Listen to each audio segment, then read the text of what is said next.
जब सुतनी बलम संगे खटिया लगाए तब मारेला झुलुफिया हवा साए साए रे बलम के झुलुफिया। लेकिन भैया एगो भाव लागल कि तू तो काटेलू किचन में भिंडिए जान उपसाटी के काला काला बिंदिए जान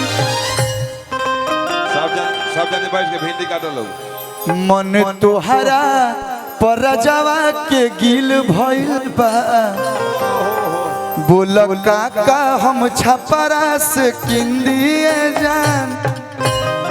हर की दोना निकाल फटफटिया के चबिया। ये तो लोग क्या लगी है अभी कौन चीज का लगी है भाऊजी? अच्छा देखिए हम नहीं बोल रहे हैं सब भाई बोल रहा है कि ये हो हमार भाभिया रमा के भैया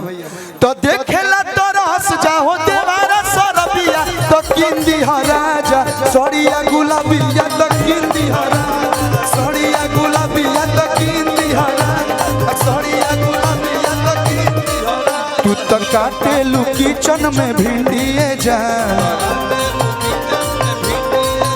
उपसाटी के काला काला बिंदिए जान मन तुहरा परजवा के गिल भइल बा बोल काका बाजारे से किंदिए जान दोना निकाल फटफटिया के चबिया दोना निकाल फटफटिया के चबिया। बियाह भइला के बाद भैया मेहरारू जवन कही तवन करे के बा सही सब के होना करे हां सब के तोरे लेखबा तू कर दर त हमनियो को ओइ में शामिल करबो। मेहरारू के प्यार कइल आजकल के भैया गुनाह हो प्यार करे के बा सब बात थोड़े माने के बा सब बात मानना पड़ेगा। हां भाई हम तारा लेखा मीठा रस ना होई जा का जमाना गइल ये छोटे बाबा कोनो चीज के अति ना बहुत खराब हो चाहे वो प्यार के अति होके चाहे हर चीज के खइला के पियला के तो प्यार उतना ही कीजिए अति के बाद फिर दुर्गति चालू हो जाला। हाँ तो मेहरारू जोन कहती है तनी तनी अब गुलाबी साड़ी मांगती है ले आ दो तो देखेला तो रस जाहो देवारा सरबिया तो किंदी राजा सड़िया गुलाबिया किंदी राजा सड़िया गुलाबिया तो किंदी राजा।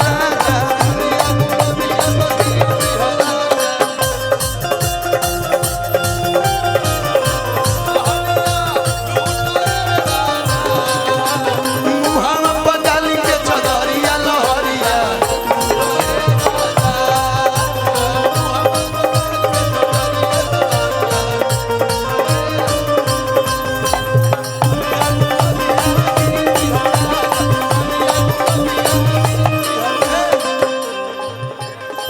हाई मेकअप कइला के का जरूरत बा जब तू इतना खुदे सुंदर बाड़ू। मेकअप के जैसे चमड़ा और मोटा हो जाता है। हाई बताओ बार रंगवैले बड़ बुझाता कि भेड़ा के बार हो रंगवैले नहीं खे हां धाना में कर सब परवे पाक कइले तू तो असही लागता रूपरिए जान चेहरा चमके जैसे मर करिए जान